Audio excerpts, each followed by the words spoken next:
سازیا استاتیستیکی یا ترکیه حجمارا زاروکن که در سال 2013 انده تبل سوجه بونه اشکره کرد. دوان استاتیستیک انده زیده بونه حجمارا زاروکن که تبل سوجان بونه بالدکشینه. حتی نها در حق 115,439 زاروکانده به هنجتا کلگوری قانونا سوج کرنه معاملاتیه کرد. جوان زاروکان 103,278 کس با دادگاه هاتنه ثبت کرد. 42,540 زاروکجی به سوجه بریندار کرنه هاتن تاوانبار کرد.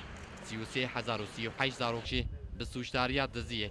10,504 زاروک به سوجداریا بکارانینا تریاک فروتن یانجی ستندن آوی هاتنه سوجدار کرد. 4,269 زاروکجی به سوجه زرار داینا مانو ملکان 4,200 زاروکجی به سوجه گف خوارنه هاتنه سوجدار کرد. د کنترولا تندرستی ده هات دیتن که سدی 24.4 وان زاروکان تریاک بکارانی. ده همان دمی ده حجمارا زاروکین که وندا ببونو پشت رجی هاتبون دیتن سدی 30 زیده بویه. هر وا حجمارا زاروکین مقدور جی سدی 8.8 زیده بویه.